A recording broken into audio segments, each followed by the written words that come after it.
basketball and it comes up and it hits your hand, there's a moment where the basketball isn't falling, but it's not pushing up against your hand anymore. It's kind of weightless. That's what we're shooting for when you're doing something like this. You're not wanting to swing your wrist over and over again. You're wanting to let the bounce bring it back up for you, and you're only pushing down. Look at my hand. Oh, lost control. So you'll see that only when I'm losing control and I'm having to push down is my wrist moving. So I have to get some more speed. And then once I'm in control of the bounce, I'm not really using my wrist anymore. It's all finger from here.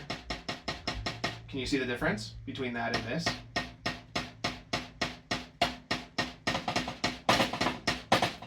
It's hard, it's tricky, right? Kind of in the same sense that it's a little bit easier the higher you make the bounce. In the same way that if you had a basketball, would it be easier to dribble a basketball from here or from here? Higher. Higher. It's easier to dribble a basketball, right?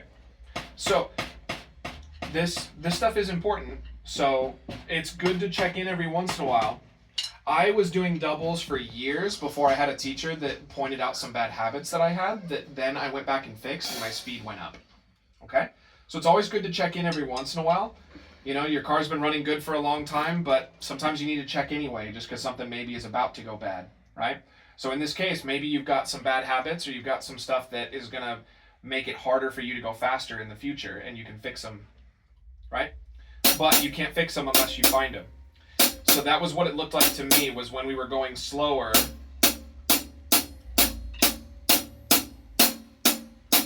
you were using wrist. You were using finger too. You weren't ignoring your fingers, but you were doing it like this, where you're using your wrist and your finger. But really, we should try to eventually work down to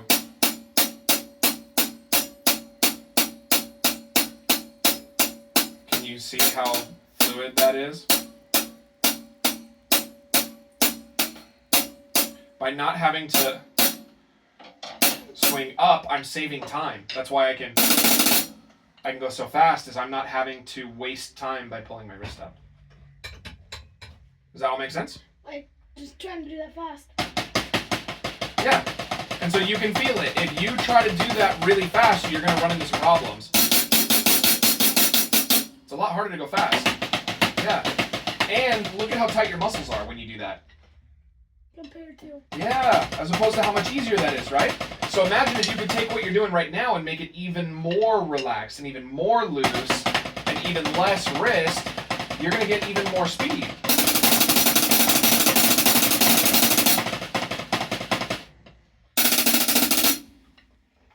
Okay? So, interestingly enough, you don't have to check your fast as much.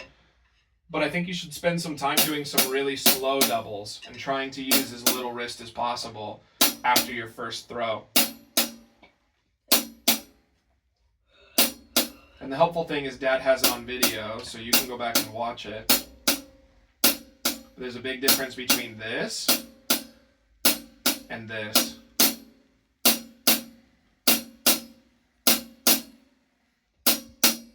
I'm using the bounce from the basketball.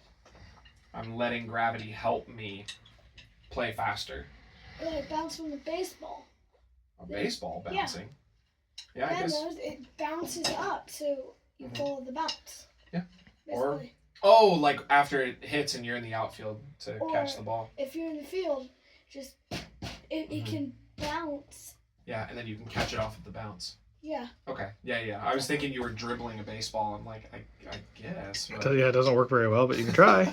I can. Like maybe a tennis ball would be No, better. I have a stripped down baseball. It's got no skin. It dribbles. Oh, yeah. Yeah, if you strip the skin off of it, sure.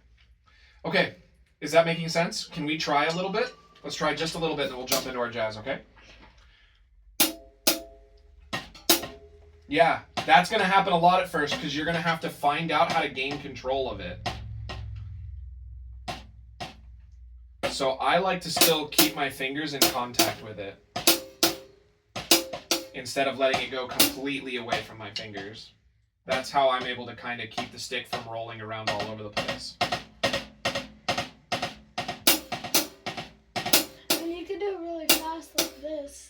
if you hold it like this, you can just. Yeah, but then now you're entering like buzz territory.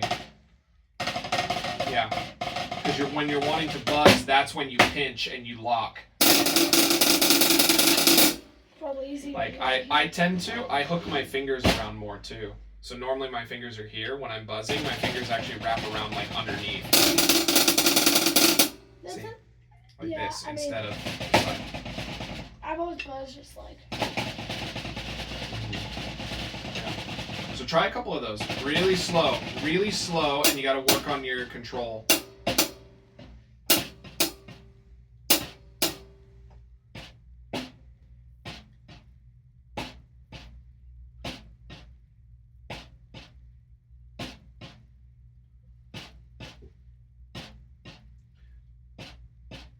So I'm also noticing I that can't do it in my left hand. your fulcrum. Do just your right hand for a little bit. Let me see.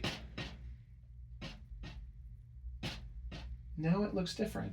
That's interesting. A second ago, it looked like your fulcrum was in your middle finger instead of your index finger.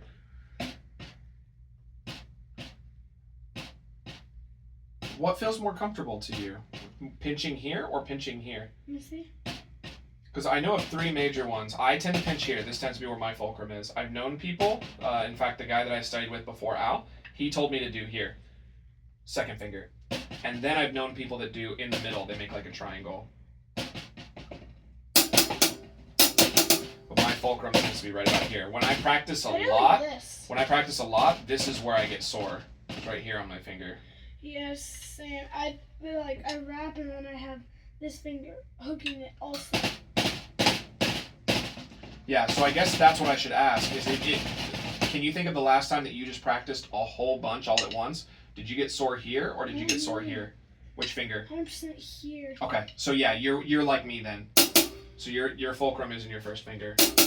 Okay, for a second I thought I saw you bouncing off the second finger and I thought, oh, that's interesting. Sometimes I just go, I can do it. Well, you definitely want to get used to doing it how you're going to play, right? So it's cool for you to be able to adjust your fulcrum, but it's important to be really good with the one that you use, and it's less important to be also kind of good with the one that you don't use. You know what I mean? But I am gripping my stick a lot higher. Well, your hands are getting bigger. But I want to see that slow, controlled bounce. How about I'll sort of count to 30 in my head, and I want you to do really slow bounces for like 30 seconds. Alright. Just in your right hand. I'm gonna watch. Very slow bounces, and I want it as controlled as you can make it, okay? If you lose control a little bit, that's okay. Use your fingers, just not your wrist.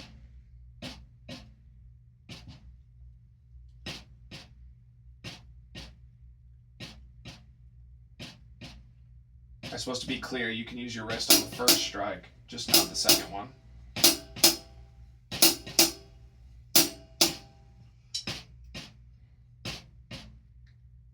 So now it seems like you're deliberately focusing on your second finger. Don't you play mostly from your first finger? I do, but sometimes when I So concentrate, focus from your first finger, like he was saying. When I concentrate, I just find this easier because Okay, This then is like how a about this? stop guide. Take a break for a second from the fast one, or I mean from the slow one, and show me the fast one. First finger. And then freeze. Yep. So if that's the one that you go from, that's where you should be practicing your slow bounce from too. Okay? If you practice two different techniques, then you're going to run into problems, right? The point is to practice it slow like this so that you can gradually get faster and it can make it into your fast technique, right? Also, I'm watching you kind of fan your fingers out, which is not all, that's also not doing you any favors.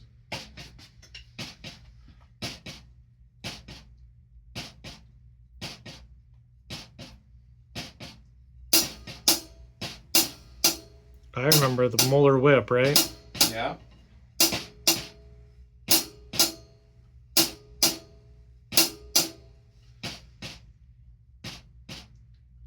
There you go.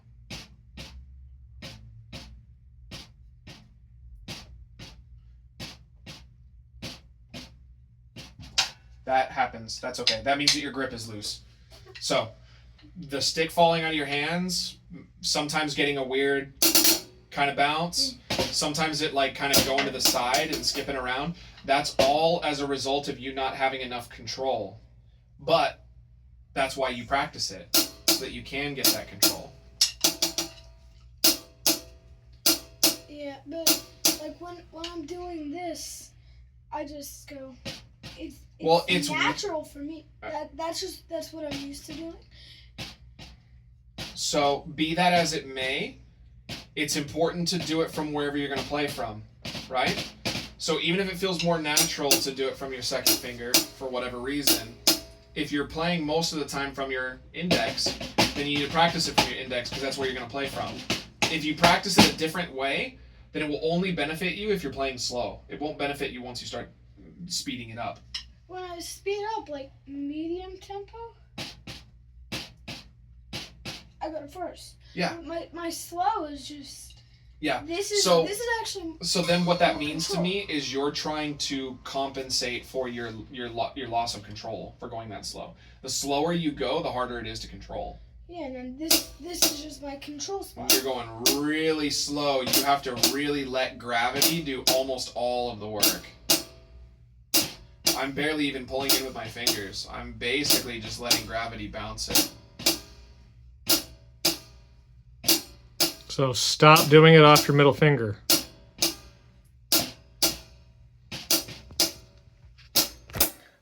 Look at Mr. Tim's hand, dude. When he does it, look at his fingers. Does he fan them completely off? Because this also, again, this only helps you for buzzes, right? You want your fingers to look the way that they do when you play.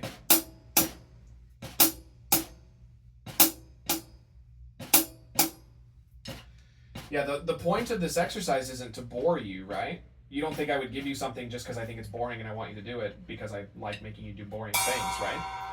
So when we're doing something that's boring, the more that you can focus and get a lot of value out of it, the less time you have to spend doing that boring thing. The more that you kind of go, oh, all right, and I'll just kind of throw it a couple times and like, all right, now I'm ready to do this other thing. That was meaningless. You didn't get much out of it. If you really focus and you learn how to control your sticks, the more time that you spend focused on really controlling a slow bounce, the quicker you can be done doing this. Sounds like what I say about your IXLs every day. The ones that I never want to do. Ah. Yep. So buckle down and do them, and then you're done with them. Yep. That's what you got to do when you're an adult. You got to do all kinds of stuff you don't want to do. But the sooner you just, okay, I'm going to get this done, then you can do other fun stuff instead after you're done. For adults, which usually means other things that you have to do. Yeah. Kids, it means Yes. sit around. Yeah, for kids it means you can go outside and play with your Hot Wheels or jump on the trampoline. Or play stuff. Yeah. Play stuff. All right, cool. So I think that's about all I can get you to focus for in that regard. But you have it on video. You can go back. You can reference it. I want you to spend at least a little bit of time on that this week. My thought is if you spend a minute to maybe 2 minutes every day when you sit down to practice. That's not very long. And then you can do all kinds of fun stuff afterwards or whatever. But there's something really important about being slow and controlled. And like deliberate. Yeah, because then as you gradually start to speed it up, you have a lot more. You'll feel it. You'll feel more control in your swings. They won't feel so random. Because you can tell the difference between a good double and like uncontrolled doubles, right?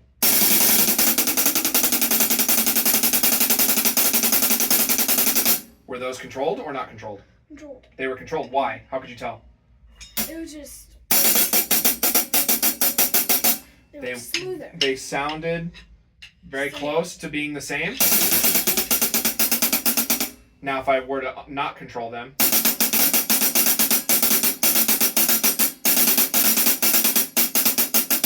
That's like mine. right? Or I could even be more subtle. What about this? Is that controlled? Why? Yeah. My right hand is going way harder than my left hand is. I have control here, but not control here. It's kind of just falling, right? So to get good even hits,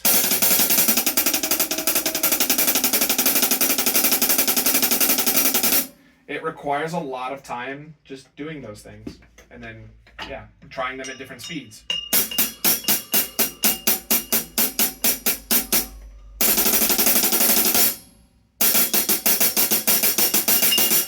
Right? Cool. I know that a lot of that comes from like Thomas Lang. He's one of those guys that really focuses on machine perfect technique because he's just a monster around the kit. His rudiments and his control over his body and over the drums is just almost unparalleled. It's crazy. All right. Oh, it's the Pario. Oh, well, yeah, you got that guy too. Maybe it is paralleled at this point. Maybe my information's a little dated. All right.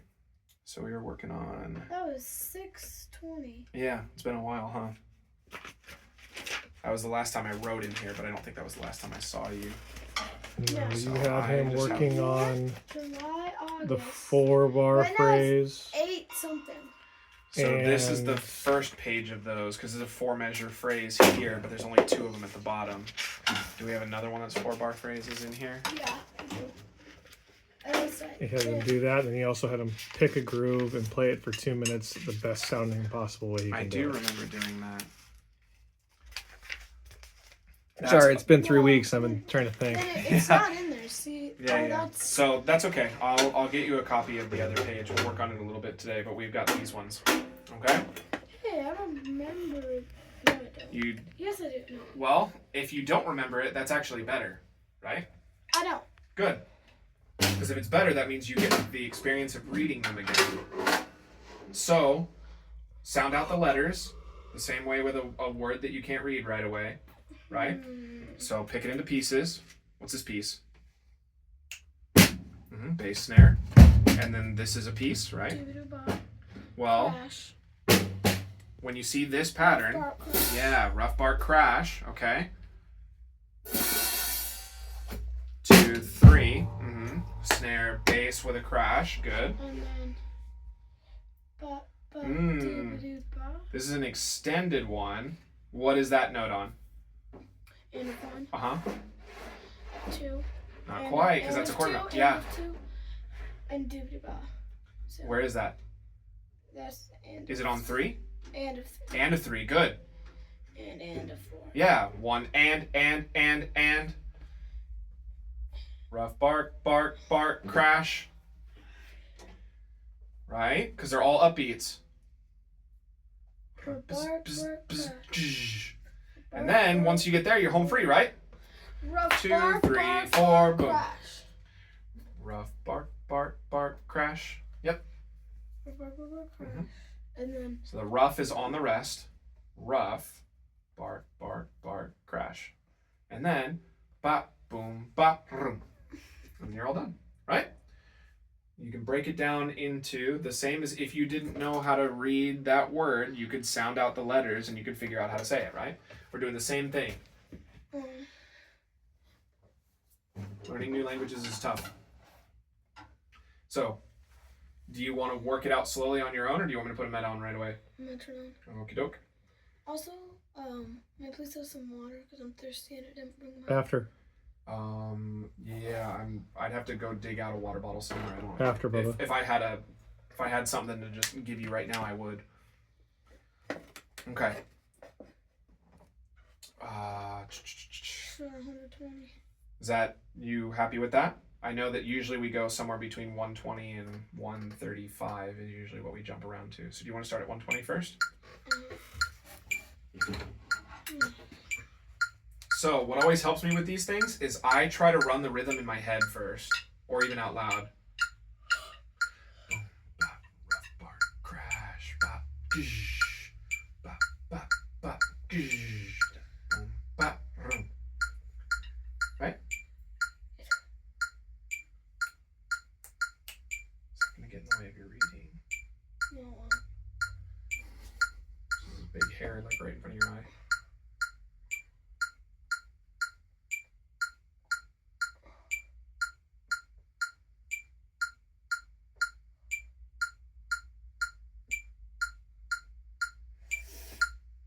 Can you hear it in your head? No. Not yet? No. Okay. Oh wait, I might remember these. I remember the bottom. Well, don't worry about remembering them. Right now, it's more important to try to read them. If you Read don't and remember play. them, it's actually better for you to not remember them because then you can reread it.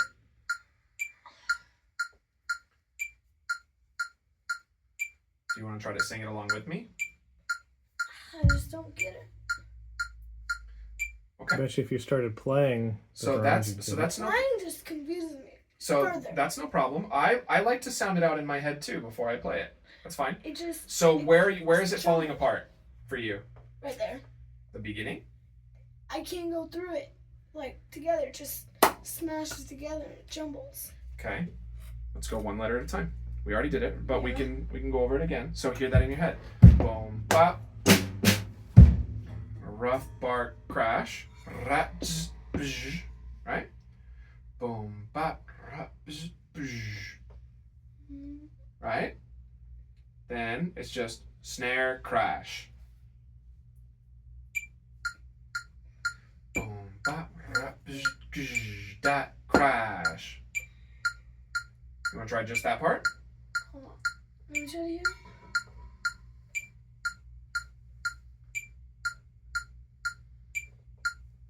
I got that. Okay.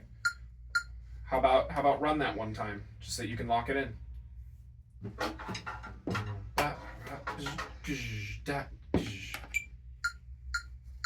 Mm.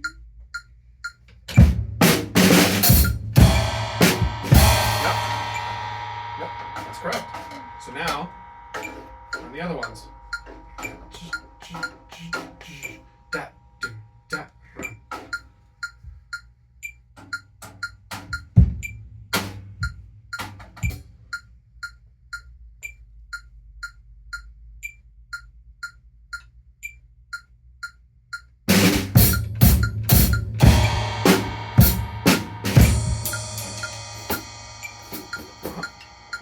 Great. Do you want to run it? Do you want to run that second section one more time, or do you want to just try to run the whole thing now? See if I can do it. Okay. I think it tends to help if you do a little bit of time.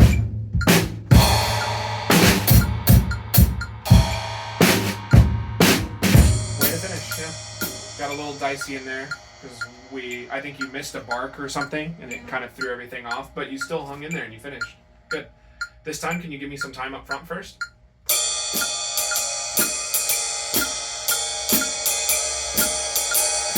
One, two, ready, go.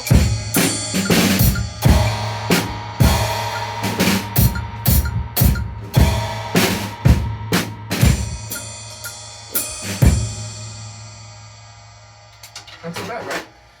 Just think of it like trying to read a book that's hard to read. You just got to sound out the words. Yeah. Yeah? Okay. What about number 2?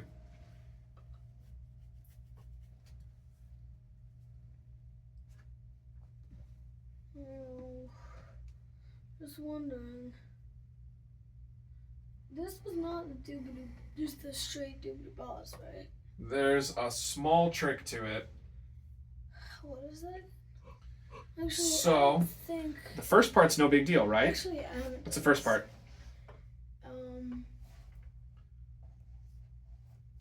Doobie boss. Yeah. That's just doobity ba. 1 and 2 and. Then where is this? 4. Uh-huh. Crash. So, Doobie crash. well, this into this, Doob it's another dotted into a dotted, which means it's another doobie ba. Uh-huh. Ba-doo-ba. a dooba doo ba, dooba doo ba, dooba doo ba. So there's 1, Dooba, 2, dooba, 3, dooba, 4, dooba, 5, dooba. ba doo ba. Right? So So there's doobie 5 ba, of them with 1 doobie extra little shot at the end. ba. So the biggest thing is, how do you find from that gap to that gap? How do I find Dooba from doo ba, dooba doo ba, dooba doo ba, dooba doo ba, dooba doo ba, ba doo ba. Right? Yeah. So I like to do a little snare hit. Dooba dooba dooba, a dooba dooba, a dooba dooba. Yeah, that's what I do. Okay. That's what helps me keep time.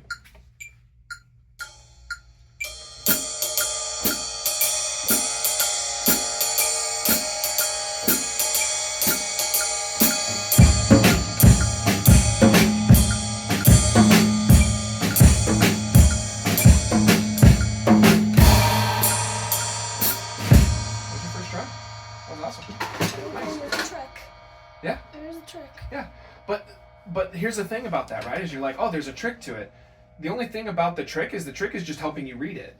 Yeah. The better you get at reading all these things, all of them are going to start to be like that. Oh, here's the trick for this one. Oh, here's the trick for this one. Oh, I know what this is. Oh, I know what this is.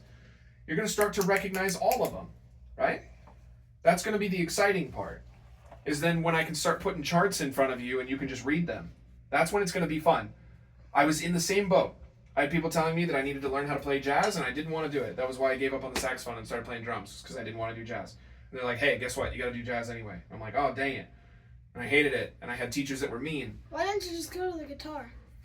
Well, then somebody was still told me I had to play jazz. Is there one instrument where you don't play jazz? I couldn't run away from it forever. So you could. I buckled down, and I learned how to do it. And then once I got to a point where I got comfortable reading the charts, then it actually became a lot of fun.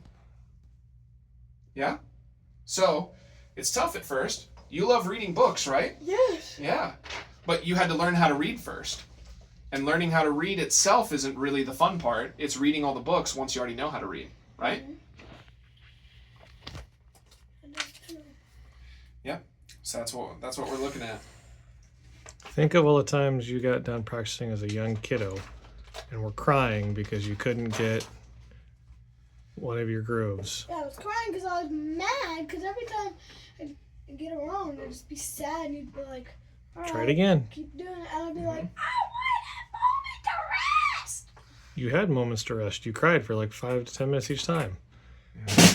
And then you gotta just now you got it, and it's so much easier. And all of those tough times, all that you said, I can't do this, and I said, I think you can, and then you pushed through it and you were able to do it. I remember a lot of those in rock and bass drum, actually. Mm-hmm. Think about how much better you are because you pushed through all of those. You're way better at the drums because of that. Rock and bass drum is kind of easy now. Now? But yeah. Now. Exactly. Kindergarten books would be really easy for you to read now, huh? As opposed to the novels that you're reading? Yeah. Same thing, right? I have a novel. So we're just moving on to harder books. That's all we're doing. Yeah. Yeah. So you're having to learn bigger words. You're having to learn harder words. More complex meanings, right? Yeah. Like, do you know what a metaphor is? It's something that uses like and one other word to describe two things. Like that's very close. That's simile, but it's the right idea. No, metaphors with like, similes without like. Oh, okay, yeah. So without using the word like. So simile, this is like this. Metaphor is this is this. No. But it's not really. It's not really. Vice versa. Metaphor is like. Am I wrong on that? Metaphor. Dude, you're asking the wrong person. I'm a math guy. I'm pretty sure that simile uses the word like and metaphor doesn't. Either way. I literally learned that straight in 4th grade. So gotcha. Its metaphor is the waves sounded like they were laughing, and the waves were laughing, kind of. So metaphor, the waves sounded like they were laughing. Simile, the waves were laughing. Okay, we'll double check it after the waves sounded laughing. Yeah. The waves sounded. But anyway, so you do very clearly know. You do know what those mean. Even if they're a little bit backwards, or if I'm the one who's backwards, you know what both of them mean, right? You're asking a math major, I don't know. my brother's the English major. My wife is too. But the thing about that, right, is that when you're a little kid, those are hard to understand. You tell a little kid that the waves were laughing, they're like, what do you mean the waves are laughing? Like actually laughing at me? Like, well, no, that's how they sound, right? Yeah. So, those are complex concepts, but you can't get those as much when you're a beginner reader, right? So this is more like that, where you now have these complex concepts. They have things written down. that they want you to play. They have things written down that they want you to know about, but they don't necessarily want you to play, right? When they write this, they mean this and this. There's nothing written here. What do you mean play this? You know? It gets weird and it gets confusing, but the better that you come to understand it, it becomes more fun because it's like reading a harder book. It's more interesting, right? All right, so that's enough metaphors. There's similes. All right, let's take a look at, how about just for today, let's just do 2 more. Let's do number 3 and number 4. Because I think it was number 6 is the one that kind of broke you down last time. I don't even think Number 6 was the we didn't brutal get one, I this think. far. I'm pretty sure before you left, we got all the way to the bottom of the page. I remember that one being He was brutal. supposed Why to did you put a print star that, but we had to run. I think is what happened. You were supposed to print the second page. We had Okay. to run real fast. Yeah. That must have been there? what it Well, was. no, why didn't you put a star next to it? That's can't. his. Yeah. That's You- his, well, not look at yours. this. There's writing here. Yeah, but that was meant for me. But there I you can go. use it. But there you go. So, all right, let's take a look at number 3. Doobie-doo ball first. Your dad knows all about that rhythm. Did you just say dooba doo ba fluff rest? Fluff? That's what I sounded Doobie-doo like. ball fluff rest. What's a fluff? I don't know. It's a fat cat like ours. Oh. Doobie-doo ball fluff rest. Okay. Is the first. What is it actually? It's doobie-doo ball. Uh-huh. And then what about beat? What beat is that? Yeah, you're correct. It's on beat 4. Yeah.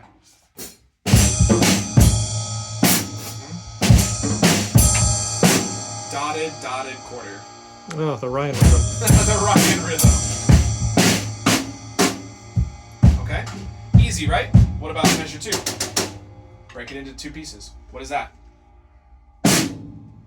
Center. Yep. And then what is that? Yes, sir. So you've got 2 measures down already. Ooh, this part was a little tricky. You gotta really stretch your brain a little bit for this. So I'm gonna give you a hint. Don't look at it like this. This is the misleading one, is to look at it like it's rough bark bark, because you see that, right? The important thing is that there's a note immediately afterwards. So look at it like this is 1 letter and this is 1 letter. Look at them as 2 different letters. So if you do that, what is that? So rough Roomba, right? And then this, boom, boom, that's your setup. That's set up. Roomba, set up. Do you remember why? They're written exactly the same. Why are they different? Different placements. Yeah, because this is on beats what? 1 and. Yeah, 1 and this is, that's 3 or 2 and. if it were 2 and, then it No, would be exactly the 2 same. and 3. Yeah, and 3. And 3. So, because the downbeat is on the second note, it's different from when the downbeat is on the first note. A Roomba, set up, crash. Right?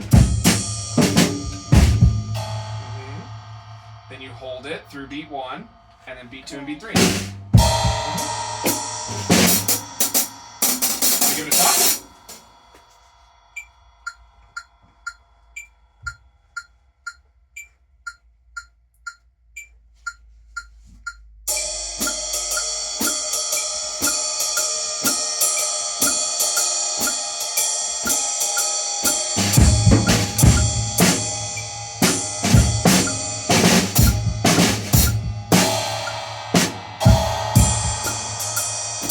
Way to finish. I landed it.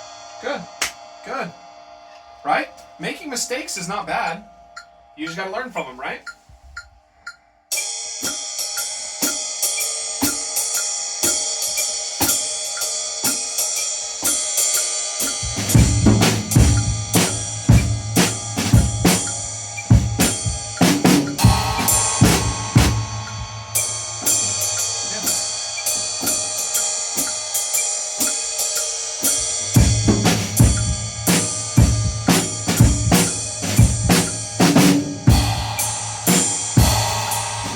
Nice. There you go. My favorite part was I thought at that second one we were going to start to get really frustrated, but you just grit your teeth and ran it again, and look what happened. Got it. Boom, you nailed it. That was my favorite part. Way to go. That's being a big kid. It's being a grown up. Yeah. Without the taxes. God, no kidding. Why you gotta hurt us like that? Everything But yeah. has taxes. Yeah, but yeah, you're Why not right. the You're right. You're right. taxes? So by being willing to go, I'm annoyed, but whatever. I'm just gonna run it again. Good, because then you figured it out. That's you what had he it. tells me. Good. Hey, And he's it's gonna almost keep telling you, and I'm gonna keep telling you, because it saved us a lot of time. it's life. Awesome, dude. I'm proud of you for doing that. Yeah. Good. All right. Tell you what. We've only got 8 minutes left, and you've been working on a song, and I want to hear it. So do I. I'll save that. Okay. We'll work on 4, 5, 6, 7, 8, 9, 10. I'll make sure to print a copy for you guys today, and you can start working your way through them. Okay. Okay. What song? Hannah Kerr Warrior. Hannah Kerr by Warrior. No, Warrior by Hannah Kerr. Hannah Kerr by Warrior. Like Oh, Pinnacles. okay. No. We went to Petrified Forest. That only worked on How mine. do I spell that? HAN. NNAHKERR, I believe. Like the Yes. Mason Kerr jar. Mason. Why are you talking about Mason? Oh, is that a name? Hannah. Kerr. Yeah, that's her Oh. name, and the song's called That's Warrior. 100% a name. Actually, no, wait. We can use my iPod. No, I've it's got better on that because Yeah. he uses the Apple extender. Like, that'll plug in. No, it won't. Yeah? It's an Apple extender, dude. Well, I have See, the extra look at that. extender, Oh, you have so- that one too? Okay. Ready? So yeah, Wait, let either me- one let me works. get it Okay. out. If you want to. Dad doesn't. Front I don't know pocket, if I front have my pocket, Not the in other front pocket. there. Oh, really? It's in that.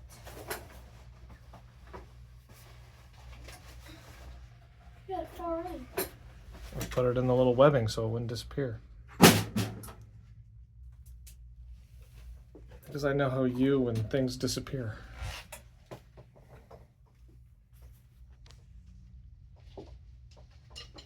Give me the cord. Please. Okay, we're all plugged in. Okie doke. Oh, yeah, you already got pulled up.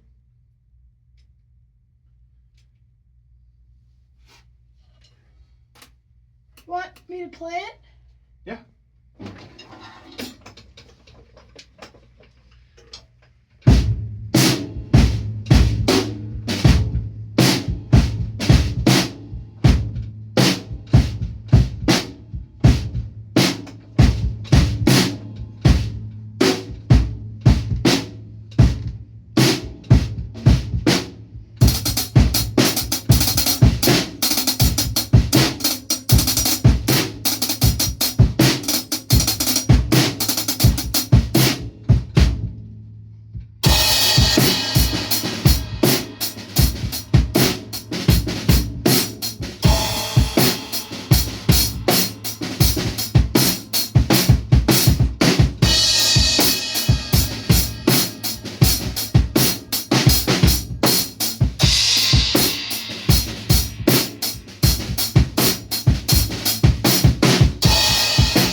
for me, so I keep hearing.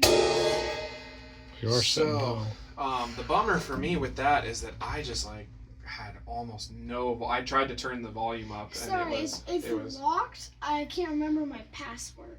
Oh, okay. So So I was trying to hear a little bit of what you have going on top of what was happening there, but all I could hear was vocal. I heard nothing else. So how about could we do one? Go back to the song. So do it off of your phone. It's gonna be better on the sound for Yeah, you. I guess we can just make the switch real quick. Go ahead and swap it to the adapter. Let me play it through iPod because I think I know what your password might be. I had 2014, and that's not my password. That was the password I put in. Apparently not. Okay, so this time I mostly want to hear more about like how the actual drummer is playing the song. So do you want me to play? No, I want to listen. Oh, ay.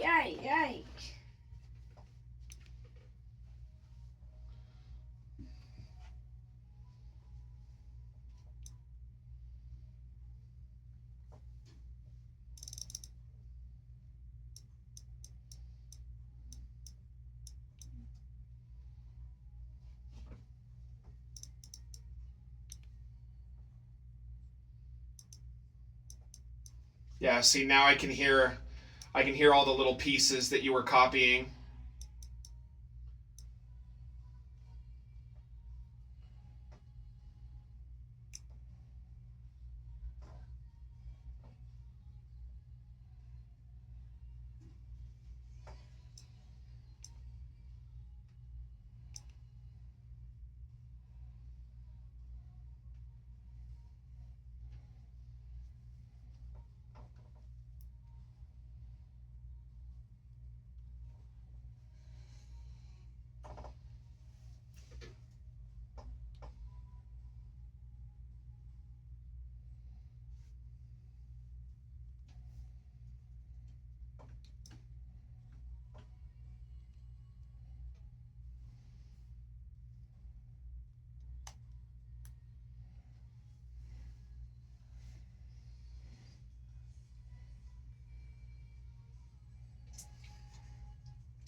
Cool. Oh. So yeah, I heard a lot more of it there. I'm hearing all of those little voices now, and I wasn't hearing any of that through the iPod. So Dad, did you get the password? don't worry about that for right now. So tell me again. We're gonna have a think time, right? So whenever you play something like this, it's good for us to think about it, right? So give me a couple thoughts about it. So first of all, what attracted you to this song? What was it about? So mom was listening to it? Wants me to record She this. wants you to learn it. Okay. This is her song for her birthday, so I have to record this Gotcha. a few days before school starts. Okay. Cool. So that is a valid reason. A lot of the songs that I start working on were songs that I didn't pick myself, but either a band needed to play or whatever, and then maybe I grow to like them later. What do you think was the best thing that you do during that? Do you think grooving is the best? Do you think your volume is the best? Do you think your fills are the best? Probably. Do you think your ideas? Do you think there's a certain section that sounds better than the rest? What do you think is the best thing? What are you the most proud of for that song? So the main group. The main groove. I would actually agree with that, but maybe not for the same reason that you would. Why do you think so? It's just that one's the one I have down the best right now, because that's what most of the song is. So I can like do that, and I'm like, okay, this is what I'm playing the most. I can get this down. I get it down quicker because I'm more exposed to that than the tom groove. So it's even about that other. so it's about your ability to copy. You think that you have it down the best, like you understand it the most. Yes. I actually think I was a big fan of the way that you phrased it dynamically. I thought that your volumes were all good, including your ghost notes. In fact, I was very impressed with your ghost notes. They were very quiet. You have a tendency to slam, and in this, you were still playing pretty loud. I mean, we had our headphones on, so that's fine. But if I scaled it down a little bit, where everything took down, your ghost notes were less, your big notes were less, everything was less, I liked proportionally where they all were. I thought your ghost notes were very quiet, very subtle, and it was very nice, but it was still enough that I could hear it. They weren't so quiet that they were lost. I thought your bass drum was very solidly in place. You had going on your hat. I just thought that the groove felt nice. And I'm wanting, maybe it's not true, but I'm wanting to say that this is the result of the training that we were doing before, which is the idea of just sitting and just playing a groove and trying to make even the simplest of grooves feel really good. It might right? I think so, because I think you're that's at least exactly what it was from. you're thinking like that now. And here's the thing. Somebody might remember one or two of your big fills, but what's going to get you hired, what's going to make the band really like playing with you, and what's going to make you remembered by the audience is how good you made the song feel. And locking in a groove like that is the fastest way to do that. Because if we're being honest, your fills were kind of sloppy, weren't they? Yeah, they weren't really happening, right? Yeah, sometimes I can get them, but sometimes Sure. it, like, a little bit of it just because this is not set up for me, and Well, it's, I mean, I'm not really worried about why. So that's okay. It doesn't matter to me. Even if you're nailing them at home and you're not really nailing them here. I'm just making an observation. So it's not a personal thing saying, "Oh, you suck at doing fills." Obviously not, right? I'm not saying that. But your groove was very nice, even if your fills didn't come out the way that you wanted them to. And I think that is what's going to be really important to your career as a drummer. Whether that's, being in a band that travels, whether that's just playing for fun at home in your garage or whatever, that's what's going to make you sound really good. Okay? So I'm really glad that we spent some time with that, because we're seeing results immediately.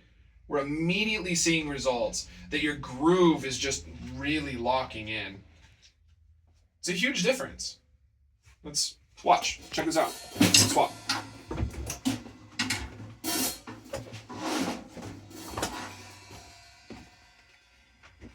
You're going to feel the difference immediately.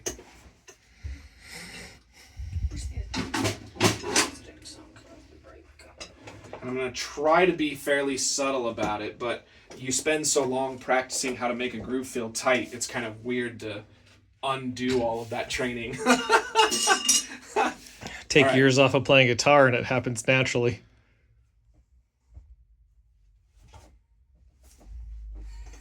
So I don't know all the exact parts. I don't know all the exact parts. I'm going to estimate, but I'm going to play a groove that feels good and a groove that doesn't feel good.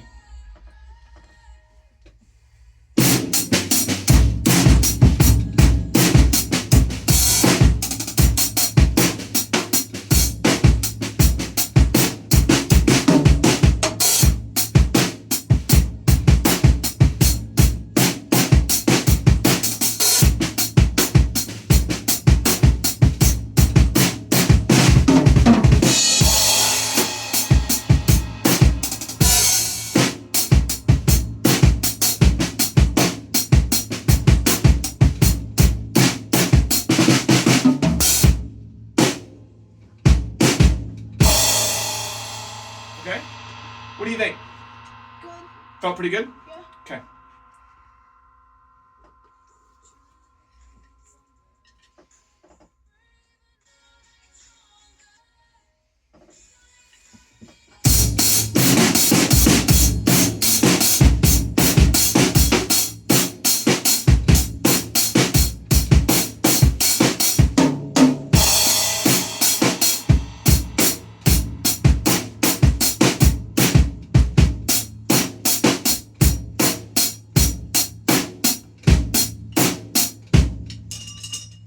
Doesn't that feel awful?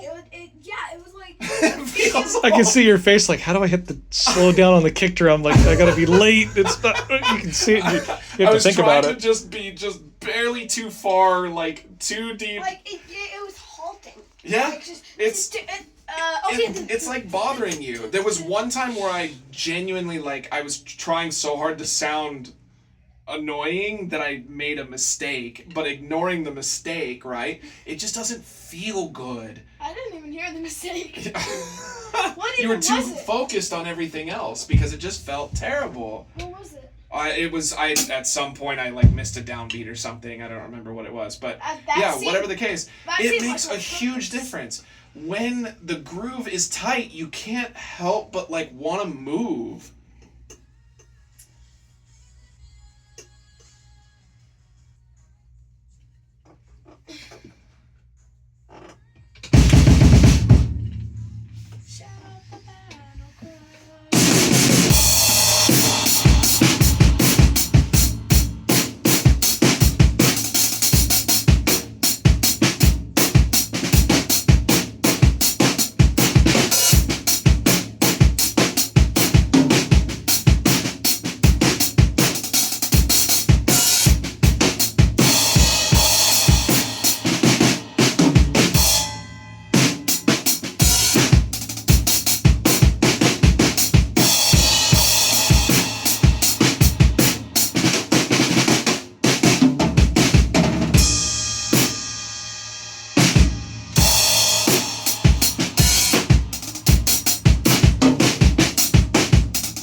Way more fun to listen to. It makes you move. It makes it just You makes can. Yeah, that's Eventually, not right now. maybe not all of the things that I do, but you can do a lot of the things that I can do now.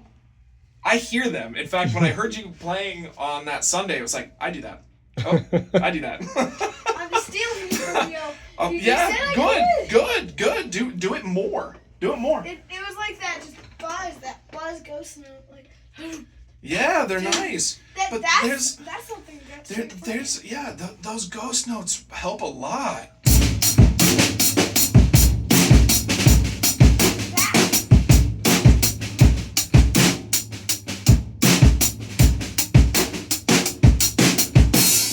Right? All of that stuff, that's nice. This is not nice.